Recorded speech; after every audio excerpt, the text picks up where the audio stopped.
Paz do Senhor, graça e paz, boa noite. Louvado seja o nome do Senhor Jesus. Irmãos, eu estou muitíssimo feliz. Hein?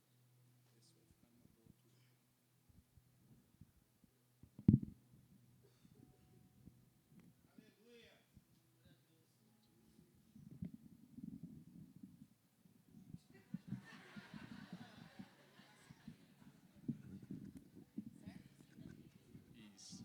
Amém. Obrigado. Amém. Amém. Muito obrigado.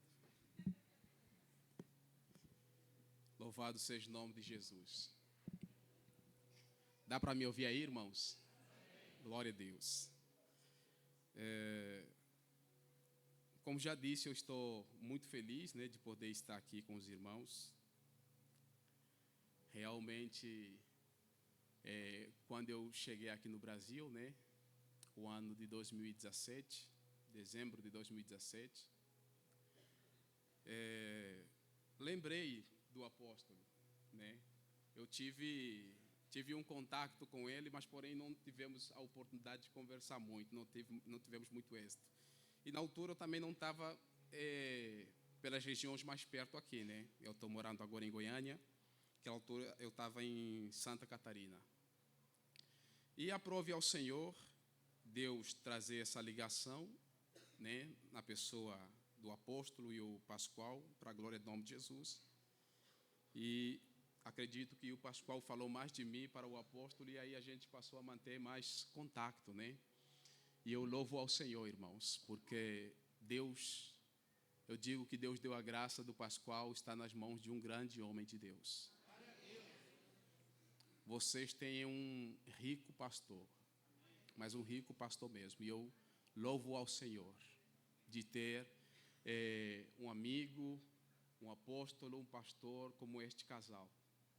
Louvo a Deus por vocês terem eles como pastor. Eu digo para vocês que tudo que vocês puderem aproveitar dele, aproveitam. Porque esse tempo aqui, irmãos, parece mentira, ele passa muito rápido. Muito rápido. Enquanto eles estiverem em pé, estiverem aqui com vocês, o máximo que vocês puderem arrancar dele, fazer com que, quando o Senhor chamar, ele vá mesmo vazio, façam o máximo possível. Amém? Amém? Para que vocês possam dar continuidade daquilo que Deus começou através deles.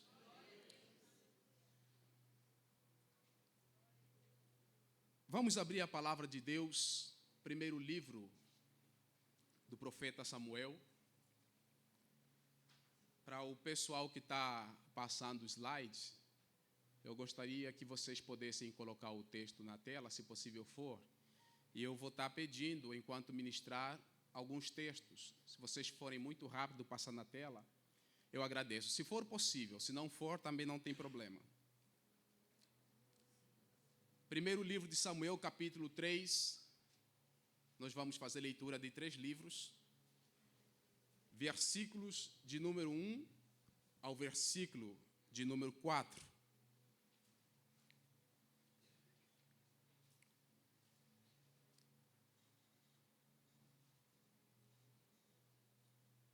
Os irmãos acharam?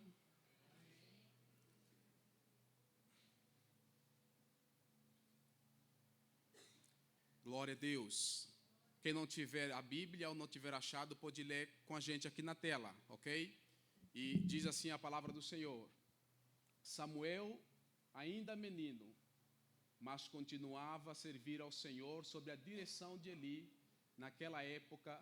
Ou seja, naquela época raramente Yahweh ou Yahvé falava aos seus servos e aos anciões. Ou seja, e as visões haviam se escasseado muito. Versículo 2. Certa noite, Eli, cujos olhos estavam ficando tão debilitados que já não conseguia mais enxergar, estava deitado em seu lugar de costume. 3. Samuel dormia na tenda sagrada de Yahweh, onde ficava a arca da aliança, e a lâmpada de Deus ainda estava acesa. Então Yahweh o Senhor chamou o menino, Samuel, Samuel, ao que ele respondeu, eis-me aqui. Vamos ler também Atos capítulo número 13, versículo 22 e o versículo 23.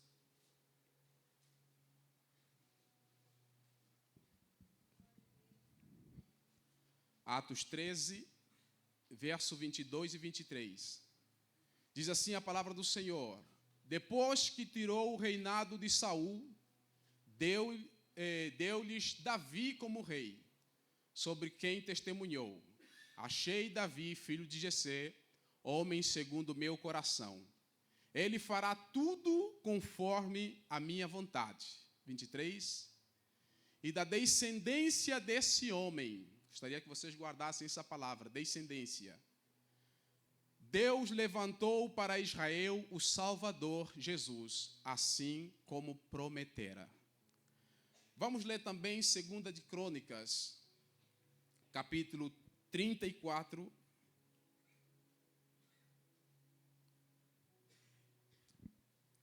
Segunda de Crônicas, capítulo 34,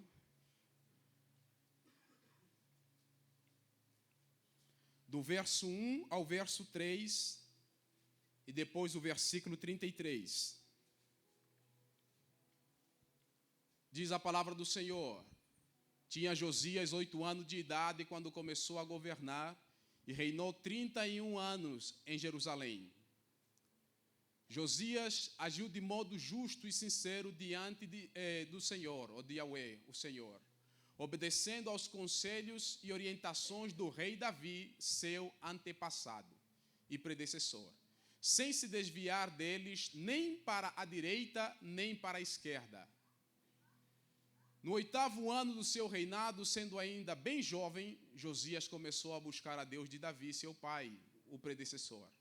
No 12º ano, deu início à reforma religiosa de Judá e Jerusalém, retirando os altares idólatras, os postes sagrados, as imagens esculpidas e os ídolos de metal. Versículo 33.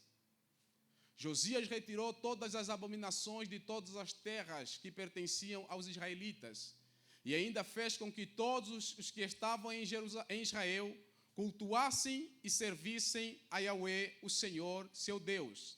Enquanto viveu, não deixou de andar de acordo com a vontade do Senhor, Deus de seus pais. Eu gostaria que vocês repetissem essa parte comigo, toda a igreja.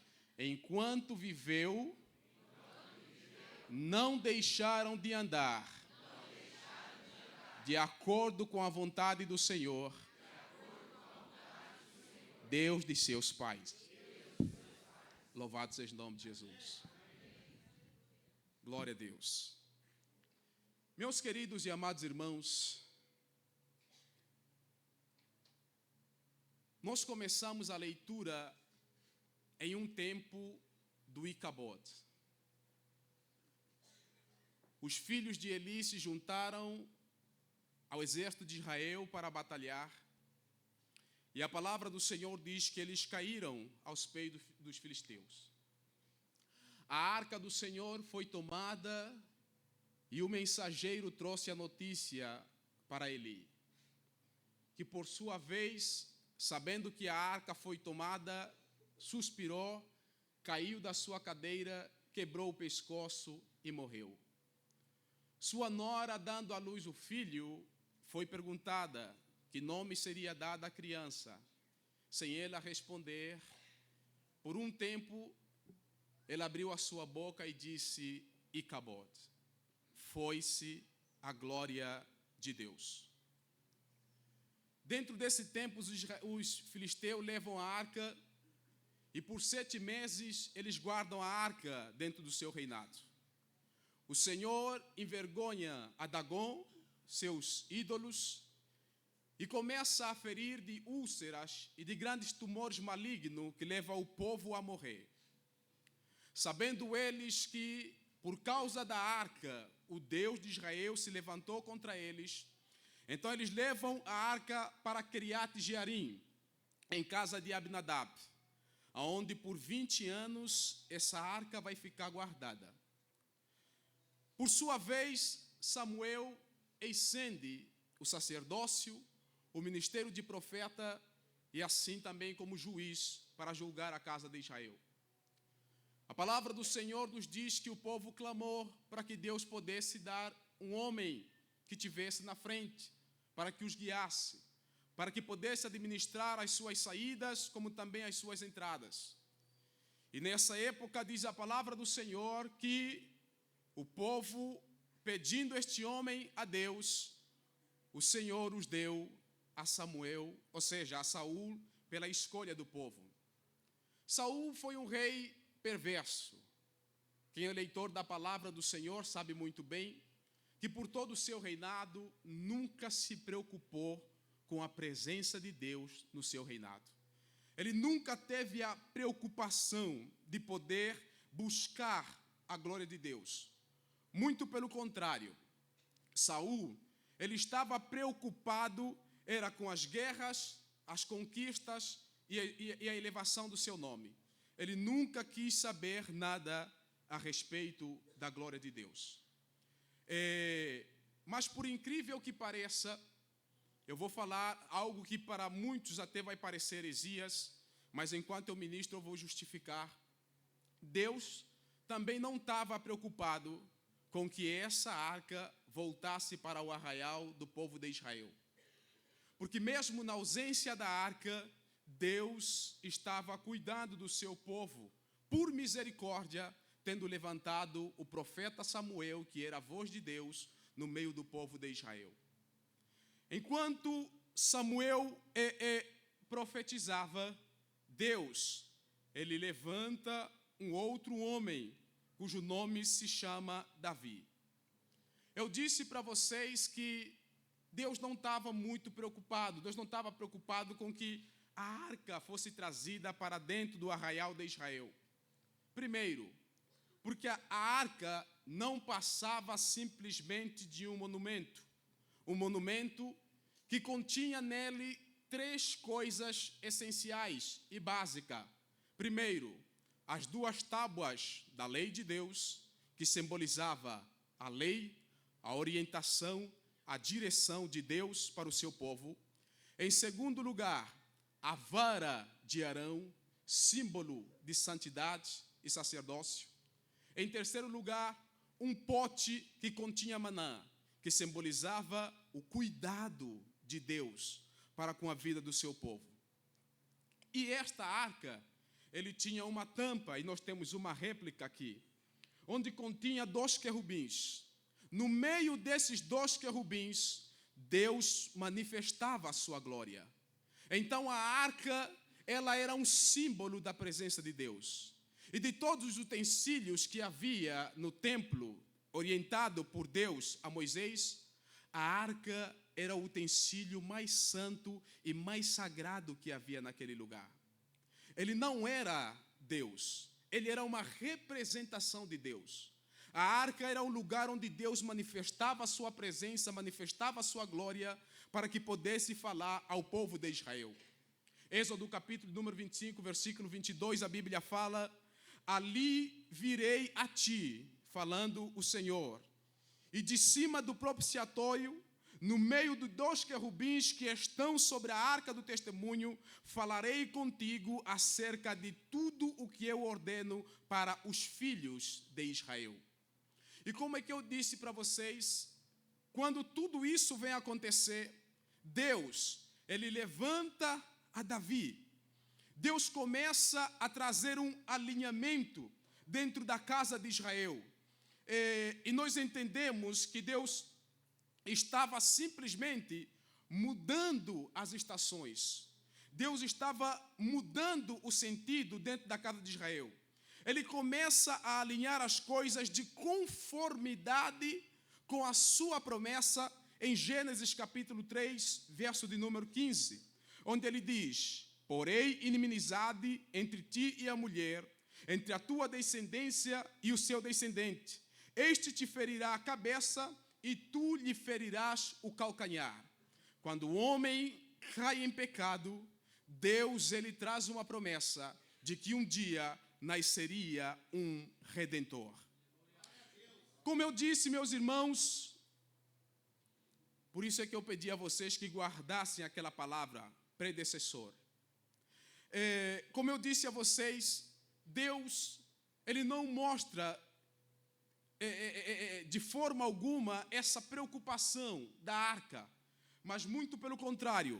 Deus queria homens, nessa época, que andassem e invocassem a sua presença. Homens que buscassem a sua glória. Homens que invocassem o seu nome. E Atos capítulo 13, no versículo 22, o qual nós acabamos de fazer menção à leitura, Deus acha a Davi. E ele diz, e tendo deposto Saul, ou seja, tendo rejeitado Saul, tendo tirado Saul dos seus olhos, levantou-lhes como rei a Davi, o qual também dando testemunho disse o Senhor, achei Davi, filho de Jessé, homem segundo o meu coração, que fará toda a minha vontade. Não era a arca, era um homem. Deus estava buscando por um homem. Deus estava precisando de alguém. Mas existia algo mais que Deus queria. Havia algo mais além do que simplesmente buscar um homem. Deus queria estabelecer uma aliança com este homem e com a sua descendência, preparando um caminho para a chegada do Redentor de Israel, Jesus Cristo, o Filho de Deus. E no versículo de número 23, desse mesmo Atos, capítulo 13, versículo 23, diz a palavra do Senhor, da descendência deste, conforme a promessa. Que promessa? A promessa de Gênesis 3,15. Trouxe Deus a Israel um Salvador, cujo nome se chamava Jesus.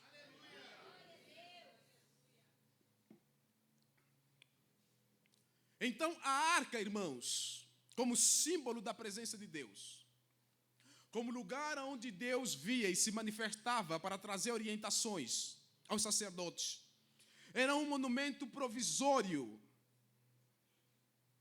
que Deus colocara no meio do seu povo. Mas Deus, na verdade, estava buscando por homens que carregassem a sua glória. Homem para estabelecer essa aliança que iria de geração em geração. E para nós entendermos isso, nós podemos fazer menção à leitura dos Salmos,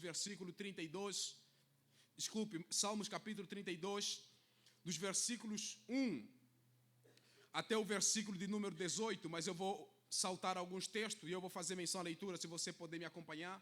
Versículo 1 diz assim, o salmista Davi escrevendo, orando ao Senhor. Lembra-te, Senhor, ou seja, lembra-te, Senhor, a bem de Davi e de todas as suas aflições. Como jurou ao Senhor e fez voto ao poderoso de Jacó, dizendo, não entrarei na casa em que habito, nem subirei ao leito em que durmo, não darei sono aos meus olhos, nem adormecimento às minhas pálpebras, até que eu ache um lugar para o Senhor, uma morada para o poderoso de Jacó. Versículo 8 ele diz, levanta-te, Senhor, entra no lugar do teu repouso, tu e a arca da tua força, falando da tenda. Vistam-se os teus sacerdotes de justiça e exultem de júbilo os teus santos. Versículo 11. O Senhor jurou a Davi com verdade e não se desviara dele. No fruto das tuas entranhas, porei sobre o teu trono. Ou seja, do fruto das suas entranhas, porei sobre o seu trono. Davi clama ao Senhor que lhe dará um lugar para que a arca pudesse habitar. A arca que era o símbolo da presença de Deus. E Deus está prometendo a Davi, da sua descendência, não faltará ninguém que exceda o trono. Ou seja, eu faço uma aliança contigo que o trono nunca ficará vazio enquanto existir os seus descendentes. Ele diz no versículo 12, se os teus filhos guardarem o meu pacto, os meus testemunhos, que eu lhes hei de ensinar, também os seus filhos se assentarão perpetuamente no trono. Versículo 17, ele diz: ali farei brotar a força de Davi. Preparei uma lâmpada para o meu ungido. Esse ungido está falando de Jesus. Vestirei de confusão seus inimigos, mas sobre ele resplandecerá a sua coroa. Ou seja, ainda que Deus e a descendência de Davi passam por muitas dificuldades, o Messias, o Filho de Deus, estabeleceria este reino para sempre com o resplendor da sua glorificação. Deus está estabelecendo, ou seja, Deus estabelece uma aliança nesse exato momento com a descendência de Davi. Mas nós sabemos que a descendência de Davi muito falhou. Davi, na sua velhice, coloca Salomão, seu filho, para que herdasse o trono. A palavra do Senhor nos mostra que Salomão falha, inclinando-se aos ídolos, se prostrando diante deles e trazendo para dentro da casa de Israel. Quando ele morre, Roboão, seu filho, assume o trono. Porém, o povo aclama Jeroboão como um outro rei. Salomão, rei de Judá, sul, sobre 2 tribos, e Jeroboão, o efraimita, rei de Israel, norte, com 10 tribos. Roboão, descendente de Davi, desvia o povo da presença de Deus. Ele cessa a palavra dentro do reinado. Quando isso acontece, o pecado começa a tomar conta da casa de Israel. Ou seja, o Icabod volta, após Davi ter buscado a arca para dentro da casa de Israel, o Icabod volta a tomar conta da casa de Israel. Ou seja, a glória do Senhor se esvai outra vez. Todos os reis que foram reinando, depois de Davi, depois de Salomão, eles estavam simplesmente transgredindo contra as leis de Deus, adorando a outros deuses, praticando a idolatria, e isso fez com que Deus muitas das vezes pesou a mão sobre esses reis e sobre os seus reinados. Irmãos, Israel estava passando por uma decadência espiritual muito forte. Havia decadência na área religiosa, na área política, na área econômica. Tudo isso porque a glória de Deus se apartou sobre a casa de Israel. Por causa de quê? Do pecado. E a pior causa de todo esse pecado foi a idolatria, a adoração a outros deuses. Eles abandonaram o Deus de Israel, eles abandonaram a casa do Senhor e se prostraram diante de outros deuses. E quando nós lemos os livros de crônicas, que estão compilados todas as histórias sociais, políticas e religiosas do povo de Israel, você consegue ver os levantes e as quedas do reino de Israel. E nesse livro que nós acabamos de fazer menção à leitura, o terceiro livro, nós estamos diante de um momento onde nós vemos na Bíblia Sagrada o maior e o pior colapso que a nação de Israel já tenha passado. Esse tempo ascende no trono um rei cujo nome se chamava Josias, nome grego que quer dizer Jeová cura. Josias, ele viveu por pouco tempo. Ele viveu simplesmente 40 anos e 31 anos ele reinou na casa de Israel.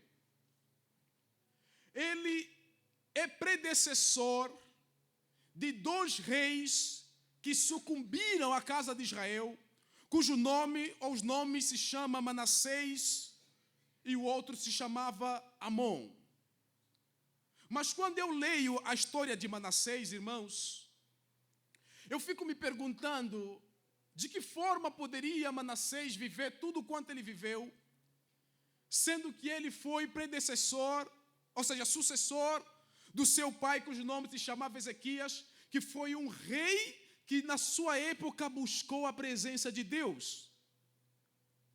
Reinou na sua época e a glória do Senhor estava sobre a casa. Ezequiel, ele reparou o altar, reparou a casa de Israel, trouxe de volta a adoração que havia sido extinguida do reino. Mas quando Manassés toma conta do reino, ele faz totalmente contrário de tudo aquilo que fez o seu pai. E não houve na casa de Israel um rei tão perverso em toda a história dos reis, dos monarcas na casa de Israel, quanto o tempo em que Manassés veio a reinar. Segunda de Crônicas, capítulo número 33, versículo de 1 a 6, a palavra do Senhor diz assim, eu poderia pedir para colocar na tela, mas eu vou ler por causa do tempo. Diz assim a palavra do Senhor: tinha Manassés 12 anos de idade quando começou a reinar, e 55 anos reinou em Jerusalém. Fez o que era mal perante o Senhor, segundo as abominações dos gentios que o Senhor expulsara. Pois tornou a edificar os altares que Ezequias, seu pai, havia derribado. Levantou altares a Baalim e fez postes ídolos, e se prostrou diante de todo o exército do céu e o serviu. Edificou altares na casa do Senhor, dentro de Jerusalém, o qual o Senhor tinha dito: em Jerusalém porei o meu nome para sempre. Versículo de número 6. Esse mesmo Manassés queimou seus filhos como oferta no vale do filho de Inom. Adivinhava pelas nuvens, era goeiro, praticava feitiçaria. Isso é rei de Israel. Tratava com necromantes e feiticeiros, e prosseguiu em fazer o que era mal para provocar a ira de Deus. Versículo 7, também pôs imagem de escultura do ídolo que tinha feito na casa de Deus, ou seja, no templo que Salomão havia construído, dentro do santuário. Ele entrou, derribou tudo que havia naquele lugar, a mesa da proposição, o candelabro, o altar, a arca da aliança, arrancou tudo e escondeu num quartinho que havia naquele lugar. E dentro desse espaço, no santo lugar da casa do Senhor, ele levantou altares aos ídolos, queimou os seus filhos e levou o povo de Israel na mesma corrupção. Eu, quando leio a Bíblia, pastor, fico me perguntando, como é que o cara teve o privilégio de entrar no Santo dos Santos e não morrer?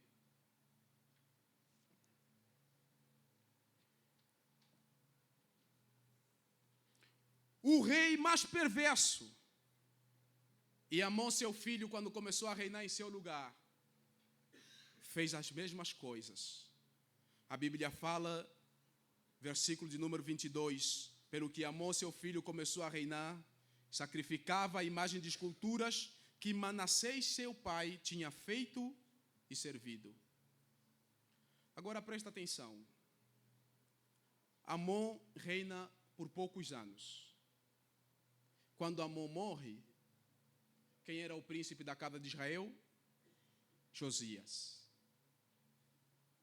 Josias era uma criança, 8 anos ele tinha.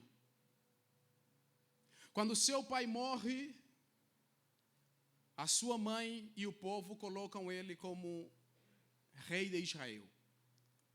Rei nessa época é como um presidente. Imagina se esse Brasil proclamasse nas eleições do próximo ano que uma criança de 8 anos ascendeu a presidência dessa nação, como eu e você ficaríamos. E dentro da casa de Israel, uma criança que não tem noção do que é uma monarquia está assumindo o papel de rei para governar a casa de Israel. Agora presta atenção. Quando eu olho para Josias, eu vejo que não havia esperança nenhuma para Israel. Primeiro, porque ele era uma criança. Segundo, ele cresceu num contexto familiar cujo avô e o seu pai foram idólatras. E para você criar espanto, Manassés reinou por mais de 50 anos, ou seja, mais de meio século reinando sobre a casa de Israel. se este Brasil fechar as portas das igrejas cristãs, e por mais de meio século, o candomblé, o ocultismo e todas as outras religiões satânicas e diabólicas que existem por aí, dominar essa nação, eu duvido se daqui a uns 70 anos, o seu filho que tiver 20 anos, você perguntar para ele quem é o Deus do Brasil, duvido se ele vai falar, é o Deus do céu ou é o Deus da Bíblia.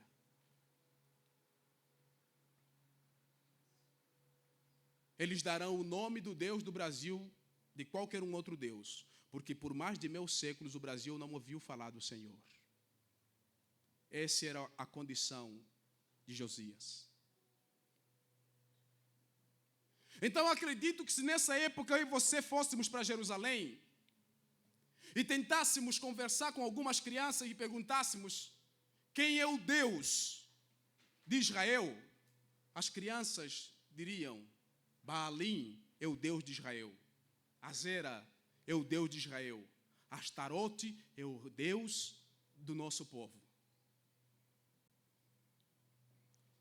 Mas algo me chama a atenção. Qual é o nosso tema de hoje? Fala mais alto, qual é o nosso tema? Trazendo a glória de volta. Trazendo a glória de volta. Se puder colocar no telão aí o tema, graças a Deus, está lá. Trazendo a glória de volta. Casa corrompida, Deus extinguido, a palavra de Deus esquecida. Josias ascende o trono.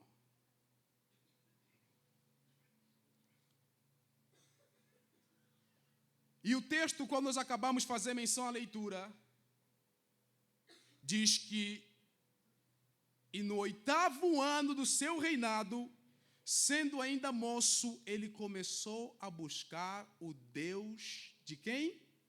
De Davi, seu pai. Deus fez uma aliança com a descendência de Davi, vocês lembram?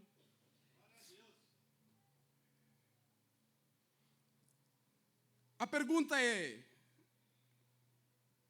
qual é a razão que levou Josias, 8 anos ele vai ser proclamado rei, 8 anos se passam, então ele está agora com 16 anos, no 8º ano, diz a palavra do Senhor, ele começa a buscar o Deus de Davi, seu pai. Qual foi a razão que levou Josias, aos 16 anos, começar a buscar o Deus de seu pai? Então nós precisamos mergulhar na história e precisamos mergulhar na escritura para termos entendimento. Flávio Josefo, um historiador judeu, ele diz que Jedida, que é a mãe de Josias, embora o seu esposo fosse idólatra, ela era uma mulher que tinha um coração temente ao Senhor. E quando Josias vai ser proclamado rei aos 8 anos, muito antes dessa proclamação, desde a sua infância, meu apóstolo, Jedida, mãe de Josias, ela colocou Hulda, que era a profetisa naquela época, e o sacerdote cujo nome se chama Elquias, para que desde a infância, segundo Deuteronômio capítulo 6, verso 6, que Deus manda a Moisés que todos os pais ensinassem os princípios da palavra às crianças, desde ao se deitar, ao se levantar e a caminhar pela rua. Incute a palavra em seus corações. Hulda observou isso e levou isso a peito e trouxe pessoas que eram fiéis ao Senhor. Ainda que o filho era menino, ela passou a colocar o seu filho ao redor dele pessoas que fossem confiáveis e tementes ao Senhor para ensinar as escrituras a Josias. E Josias cresce nesse ambiente, aprendendo a palavra, de tal forma que a palavra do Senhor vai dizer,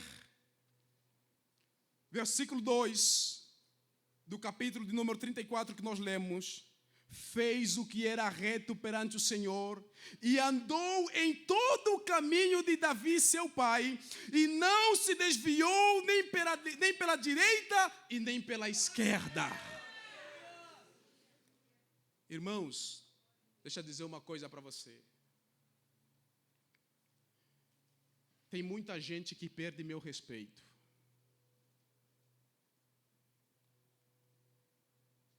Seja qual tipo de pai e qual tipo de mãe você for. Quando eu estava de viagem para cá, meu apóstolo, eu estava lendo um edital, e nesse edital tinha uma passagem do Dr. Billy Graham. E Billy Graham dizia: você pode dar tudo no seu filho que possa fazer dele um grande, trazer nele muito sucesso na vida. Fazer dele um advogado de renome, pode até se tornar no dia da manhã um prefeito, um doutor, seja lá o que ele for. Mas ele diz assim: mas se você não dar Cristo no seu filho, você falhou. Uda coloca no seu coração, mais do que qualquer coisa, Josias queria reinar, que ela tinha noção que ascenderia ao altar. Jamais conseguiria levar a casa de Israel a ter um reinado bom, próspero, abençoado, se não tivesse a glória de Deus na casa.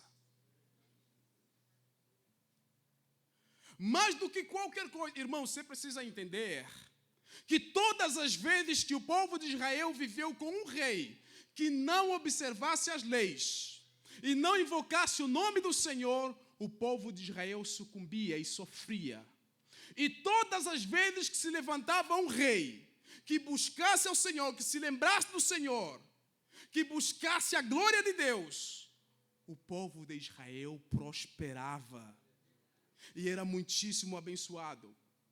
Então Jedida, mãe de Josias, sabia que para que o reino fosse um reino sadio, abençoado e próspero, só seria possível se Deus estivesse no meio do seu povo. E a razão de tudo isso seria ter um rei que temesse ao Senhor.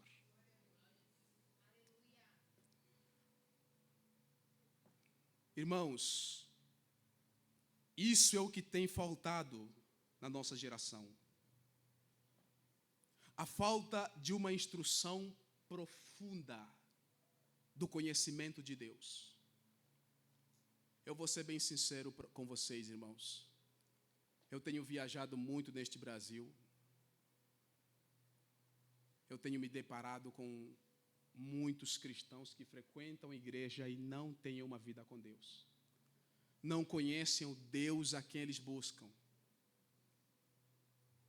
Eu fiquei tão feliz, apóstolo, quando a gente começou o culto, ver a sua filha orando. Quando a gente chegou, ela ficou compartilhando comigo alguns projetos que tem para a obra missionária. Ela disse: missionário, me formei em psicologia para servir ao Senhor. Oh, meu Deus.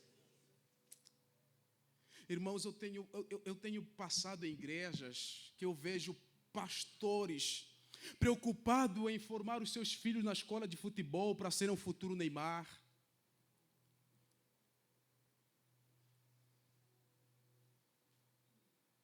Pastores que não estão preocupados com a continuação do seu ministério. O que tem faltado na nossa geração é isso. A profundidade do ensinamento das Escrituras. Eu vejo, irmãos, muitos pregadores que não se preocupam com a conversão genuína do povo que eles pregam, e pastores que não se preocupam com a conversão genuína da igreja, das ovelhas que eles pastoreiam. Eles não tocam o coração do povo com os seus sermões. Suas pregações são vazias. Eles não vivem aquilo que eles pregam. Percebe-se que eles não oram, percebe-se que eles não jejuam. As mensagens que eles pregam são tão vazias quanto a vida que eles vivem. Deus está querendo mudar isso nessa nação. E eu acredito que Deus está levantando um exército no IBAM para mudar essa história. Um exército que vai trazer a glória do Senhor aonde ela foi extinguida, em nome de Jesus. Aleluia.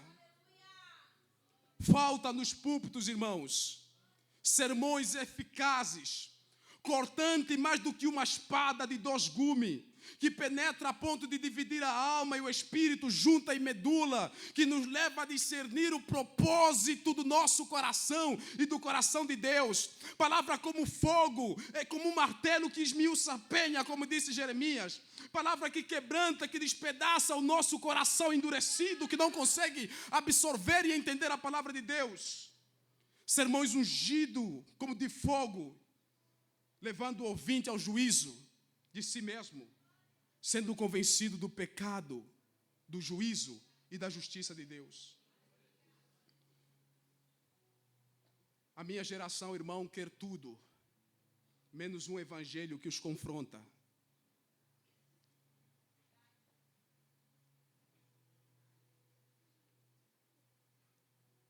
Eu tenho visto, irmãos, muita gente que abandona a igreja por causa da palavra. Não resiste à verdade do evangelho. Não quer sair dessa vida folgada que tem, cujo seu dia é controlado por um controle remoto em sua mão ou em um celular, ou por um celular num quarto fechado, passando o dia todo na sua Netflix ou então nas suas redes sociais, acompanhando os gostos e os comentários na sua publicação e o número de seguidores no dia. Nós estamos com uma geração muito frágil. Eu falo isso, irmão, porque eu tenho andado em muitos lugares e eu conheço, eu sei como está a igreja brasileira. Josias, ele tinha simplesmente 16 anos. Era um adolescente. A Bíblia diz que ele começou a invocar o nome do Deus de Davi, seu pai. Em outras palavras, ele queria reinar, mas ele não queria um reino vazio. Ele queria reinar, mas ele queria um reino cuja glória do Senhor dominasse sobre ela. E ele o fez. Versículo número 3 do capítulo 34. Porque no 8º ano do seu reinado, sendo ainda moço, começou a reinar. Versículo de número 3 e versículo 5 diz que ele começou a purificar a casa de Israel dos ídolos que o avô e o pai implementaram. E no 10º ano começou a purificar a Judá e a Jerusalém do alto dos ídolos, dos altos dos postos ídolos e das imagens de escultura e de fundição. Na presença dele derribaram os altares de Baalim, despedaçou os altares de incenso que estavam acima deles, os postos ídolos e as imagens de esculturas. Quebrou e reduziu a pó e espargiu sobre a sepultura dos que tinham sacrificado. E os ossos dos sacerdotes queimou sobre os altares e purificou Judá e Jerusalém. Ele se comprometeu, irmão, em arrancar tudo aquilo que não glorificava a Deus. Sabe o que está faltando em nós, irmãos?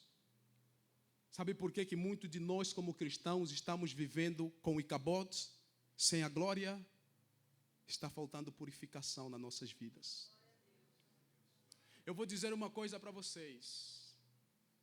Para nós que somos cristãos mesmo, muito de nós ainda temos deuses ídolos pelo qual nos prostramos. Estava conversando com o apóstolo, e eu tenho visto isso. Uma situação que não acontece em Angola, tá? Não acontece em Angola.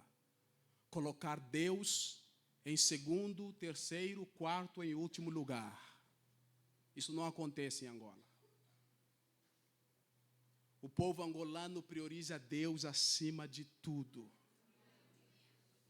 Eu estava assistindo o dia que vocês voltaram da missão e contando o testemunho. Um dos irmãos falou aqui, eles andavam quilômetros a pé para chegar até o lugar do culto para glorificar ao Senhor. Um povo que se sacrifica por um Deus que eles têm toda a esperança. Nós precisamos, irmãos, quebrar os altares dos nossos corações, arrancar do nosso meio as coisas que não estão permitindo de viver no centro da vontade de Deus. Muitos estão vindo para a igreja não porque são apaixonados por Deus, não porque foram regenerados, não porque nasceram de novo, mas por causa de algumas outras situações externas. Alguns homens talvez venham para a igreja simplesmente para acompanhar a sua esposa. Alguns filhos estão frequentando porque o pai e a mãe estão frequentando a igreja. Mas se acontecer alguma coisa, simplesmente abandona a casa do Senhor. Sabes o porquê? Porque ele tem outros deuses pelo qual ele possa se prostrar. Há muita coisa, irmão. E eu vou falar um negócio para vocês, vou ser bem sincero. O inimigo está investindo com todas as forças para parar a igreja. Benedito, por que você fala isso com toda a convicção? Eu pergunto para você. O que você faz quando você levanta na primeira hora do dia? Davi disse, pela manhã te buscarei, de madrugada me apresentarei a ti. Muitas vezes eu sei o que você faz, ou seja, o que muita gente faz. Talvez mais de 50% dentre nós aqui presentes. Pegar o nosso celular. Irmão, vou dizer uma coisa para você. Eu pastorei os jovens na minha igreja lá em Goiânia, e eu falei para eles assim, tanto o celular quanto as redes sociais é uma bênção de Deus na nossa vida. O homem que inventou, não inventou aquilo para dar para você todas as coisas porcas e imundas que você gasta tempo vendo. Você só gasta tempo sendo dominado por essas coisas porque você não tem sabedoria em usufruir dela.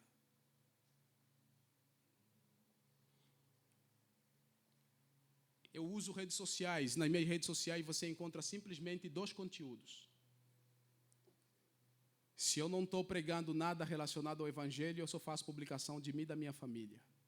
Nada mais além disso.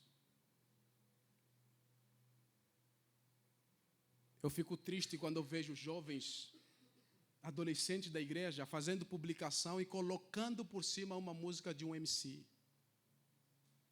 Porque moda, como diz o angolano, tabater. Gente, o inimigo está investindo muito para parar com a igreja.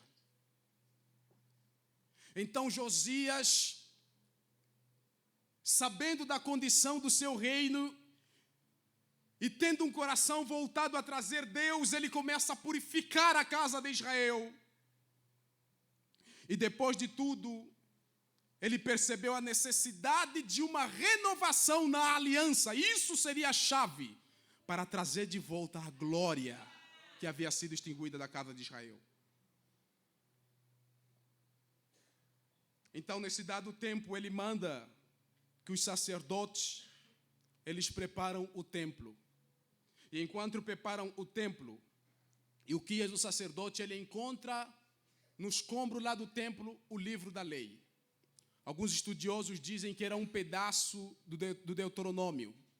E ele leva até o rei, e a palavra do Senhor nos diz que Josias, vendo aquele livro, disse, procuram um profeta para que possa interpretar essas palavras. E levam esse livro para a profetisa naquela época. E a palavra do Senhor diz que quando a profetisa, ela pega o livro e começa a ler, ela descobre que havia uma sentença da parte de Deus contra o reino de Israel por causa dos pecados anteriormente cometidos. Eles haviam negligenciado a presença de Deus para seguir outros caminhos. Eles derrubaram os altares do Senhor para edificar altares aos ídolos. Eles acabaram com os cultos solenes e passaram a cultuar outros deuses, ou seja, eles abandonaram a Deus.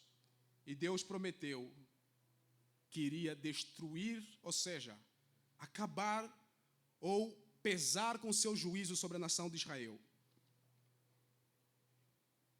Versículo de número 24 ao versículo 28 desse mesmo capítulo 34 de 2 de Crônicas. Assim diz o Senhor: eis que trarei males sobre este lugar, sobre os seus moradores, a saber, toda a maldição escrita no livro que leram diante do rei de Judá, visto que me deixaram e queimaram incenso a outros deuses para provocarem a ira com todas as obras das suas mãos.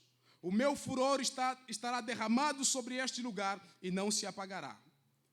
Versículo 26, olha o que Ulda diz: porém, ao rei de Judá que vos enviou a consultar o Senhor, assim lhe direis: assim diz o Senhor Deus de Israel acerca das palavras que ouviste.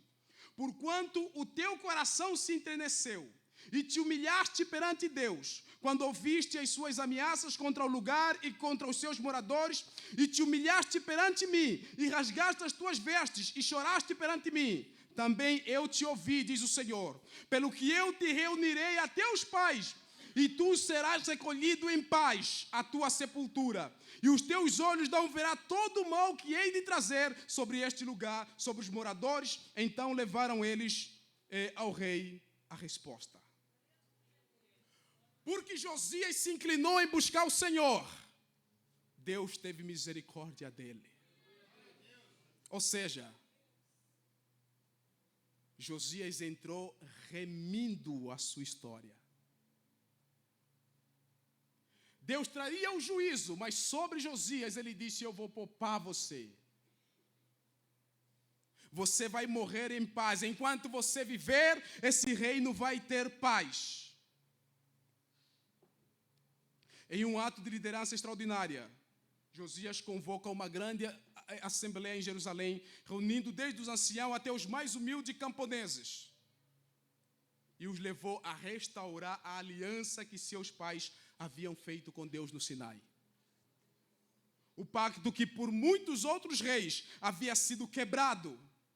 Ele compreende que para que a reforma tivesse um impacto duradouro, não bastava simplesmente eliminar as idolatrias, era necessário haver uma restauração no coração do povo, para que a glória do Senhor voltasse no seio do seu povo.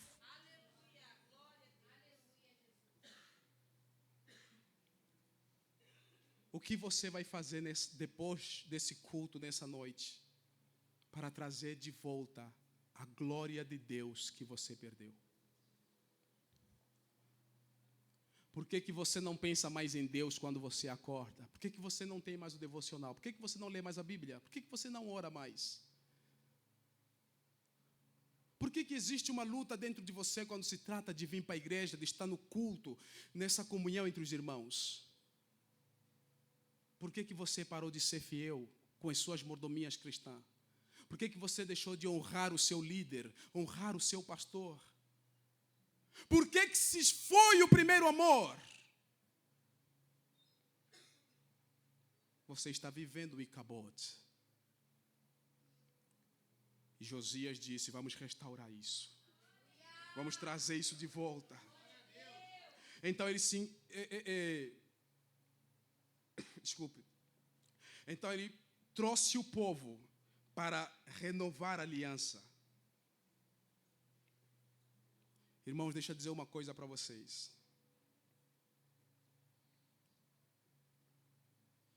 Há tempos atrás, eu fui para um culto de jovens. Eu nunca saí de um culto triste, meu apóstolo, quanto aquele dia. Eu fui para aquele culto. E no meio daquele culto, os jovens fazendo culto. O título do culto era circo. Circo mesmo, irmão, de palhaçada mesmo.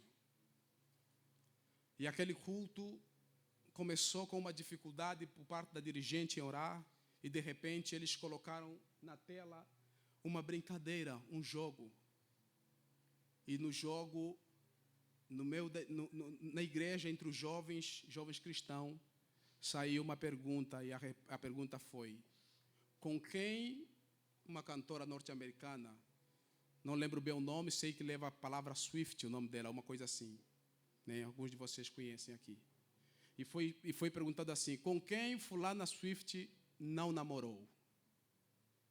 E aí colocaram o nome de 4 pessoas para que os jovens pudessem adivinhar quem ela não namorou. Irmão, isso caiu uma tristeza no meu coração e eu perguntei: por que precisamos saber como igreja a vida de alguém que viveu toda, não sei se ainda vive, se já morreu, não sei, não conheço ela. Por que teremos que saber o nome de alguém que viveu em adultério? Que inspiração essa pessoa traz para nós? A Bíblia nos fala para sermos imitadores daqueles que pela fé herdaram a vida eterna.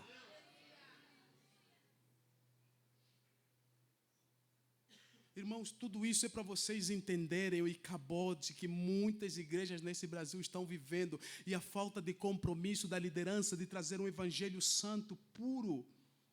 E ainda por cima de levar essa galera de jovem a voltar a buscar a glória do Senhor. Eu louvo a Deus por esse tempo de consagração.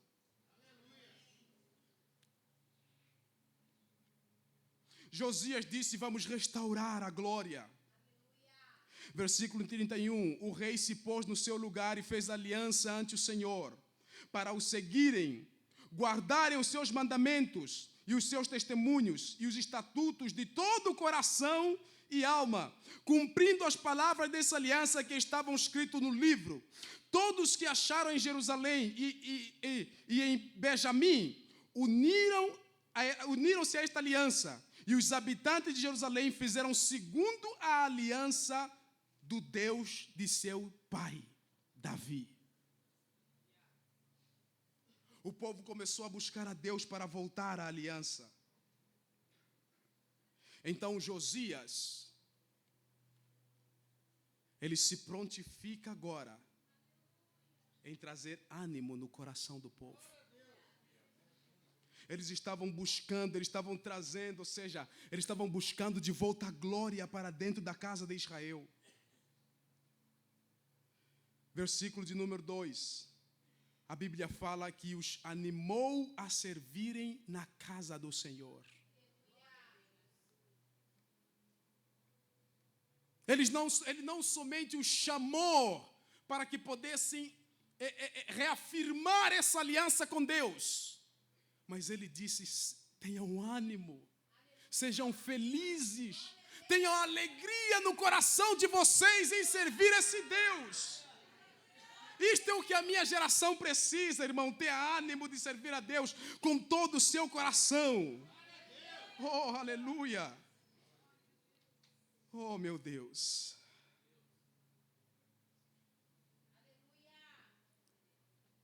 Mas muitas das vezes nós estamos fazendo o contrário. Que Deus tenha compaixão e misericórdia de nós. Que Deus tenha compaixão e misericórdia da igreja do Senhor nesses dias. Porque nós não, muitas das vezes não temos nos animado com isso. E Josias, o que mais me toca, apóstolo, nessa história, é porque ele era um garoto. Ele começou a reinar com 8 anos de idade. E com 16 anos se prontificou em buscar a Deus em favor da sua nação. E quando um pouco mais crescido, ele disse: não tem que ser eu somente, o povo tem que renovar essa aliança, o povo tem que buscar a Deus para que a glória do Senhor volte sobre a casa. Não é simplesmente o pastor, a pastora que tem que orar, não é simplesmente os obreiros, desde as crianças. Buscam a Deus pela cidade de Campina, irmãos. Buscam a Deus por São Paulo. Buscam a Deus pelo Brasil, pela América Latina. Buscam a Deus pela África, pela Europa, pela Ásia.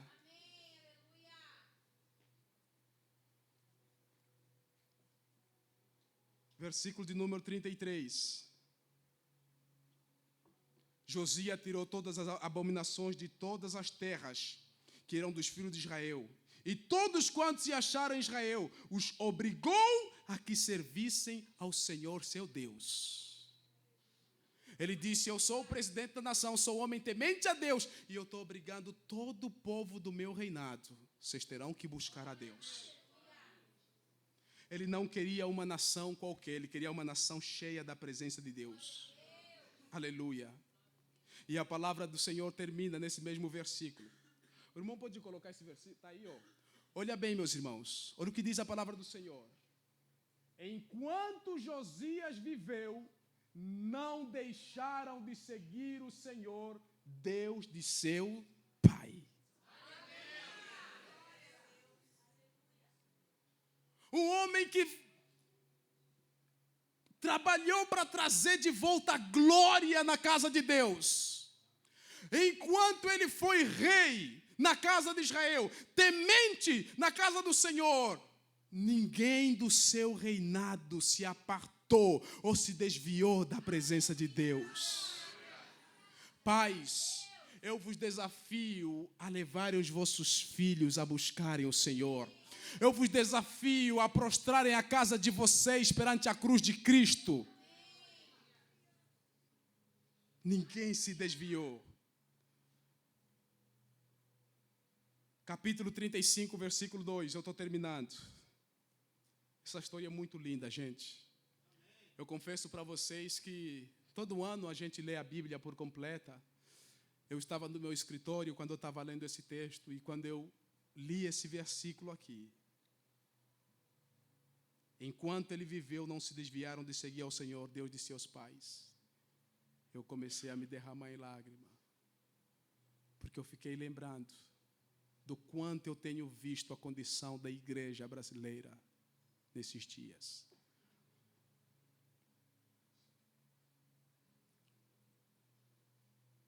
Irmão, se eu tiver que contar a minha história aqui, talvez muitos de vocês chorariam, mas eu tive que ficar 2 anos sem falar com meu pai, porque ele queria que eu fosse militar. E eu falei para o meu pai, Deus me chamou para servir o exército celestial e não o exército da terra. E meu pai me disse, se você quer ser igual a esses evangelistas fanáticos que andam debaixo do sol, queimando a sua pele, falando para as pessoas que Jesus os ama, esquece que eu sou seu pai. Larguei a escola. Larguei o meu trabalho para me dedicar à obra de Deus.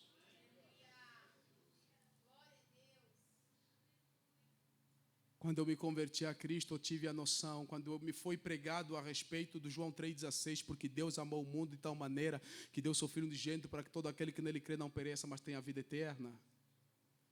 Eu passei a entender que havia muita gente, e olha que eu era organizador de eventos. Todo final de semana eu estava nas baladas, com milhares de almas que estavam se prostituindo, se embriagando, fumando e drogando e indo para o inferno. E quando eu me converti a Cristo, eu tive peso de consciência disso. Eu disse, Senhor, se eu vivi por 2 anos como organizador de evento, levando milhares de almas para o inferno, eu quero entregar minha vida para ganhar almas para o reino. Saía da minha casa de manhã, ia para o monte. Ficava no monte das 6 da manhã, o meu dia, orando ao Senhor. E depois eu orava assim, Deus, me dá uma visão de um bairro que precisa de Jesus. Me leva para as famílias que o Senhor, hoje, desde a sua presciência, hoje o Senhor escolheu que eles aceitassem-te como seu único e suficiente Salvador. Não me leva para pessoa, nem para família qualquer. Eu quero pessoas que o Senhor escolheu para que hoje eles tenham encontro com o Senhor. E eu ia. E as irmãs que foram na África sabem como é que é. Você bate a porta e as pessoas abrem. Não é aqui no Brasil, a pessoa fica lá no fundo da sala e tem aquela grade. E, oi, tudo bem? Não, não é assim não. O pessoal abre a porta para você, dá uma cadeira de bimbá e para as irmãs que foram para missões, te dá o quê? Quiçangua.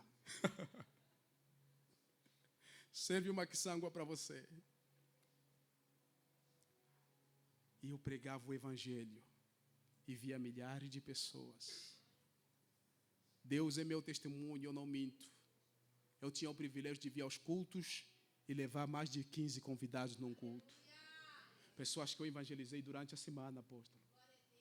Eu tinha fome e sede de Deus e de ver as pessoas terem um encontro com Cristo. eu me gastava e me fazia gastar. Minha esposa está me acompanhando, assistindo a transmissão essa hora. Ela sabe do que eu estou falando. Minha esposa grávida, eu levava ela. Vamos, amor, vamos evangelizar. A gente saía para evangelizar juntos. Juntos. Vamos. E o apóstolo sabe que foi no Sumbe. Alguns bairros montanha, subir montanha. E a gente subia aqueles montes, levando a palavra de Deus. Falando às pessoas que Jesus os ama. Eu queria ver gente sendo salva. Aleluia. Enquanto Josias reinou, o seu povo não se apartou da presença de Deus. Capítulo 35, versículo 2 e 3. Estou terminando. Josias estabeleceu os sacerdotes nos seus cargos e os animou a servirem na casa do Senhor. Versículo 3. Disse aos levitas que ensinavam a todo Israel que estavam consagrados ao Senhor: ponham a arca sagrada no templo que Salomão, filho de Davi, rei de Israel, construiu. Vocês não precisam mais carregá-la nos ombros. Agora sirvam ao Senhor, o Deus de vocês, e o seu povo de Israel. Essa é a última referência da arca do Senhor, que anteriormente estava perdida e esquecida nos escombros. O Senhor traz de volta a arca, trazendo de volta a glória para a casa do Senhor. Para terminar, eu quero colocar 4 aplicações aqui. Primeira, não viva só por viver. Eu vou repetir. Não viva, se você tem um caderno aí, pode anotar o que eu vou falar agora. 4 aplicações. Primeira aplicação. Não viva só por viver. Sua vida tem um propósito eterno.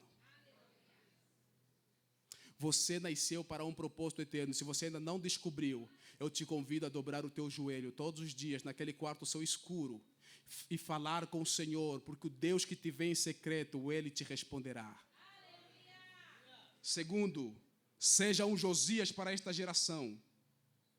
Viva e seja inconformado com as abominações, as heresias que estão tomando espaço e forma nos cultos nos dias de hoje. Em terceiro lugar, viva como um instrumento de Deus para restaurar a verdadeira adoração nesta geração. Viva como um instrumento de Deus para restaurar a glória de Deus nessa geração. Em quarto lugar, viva cada dia pensando na eternidade e na certeza de que um dia você estará lá. Amém? Eu quero louvar e agradecer a Deus por essa palavra.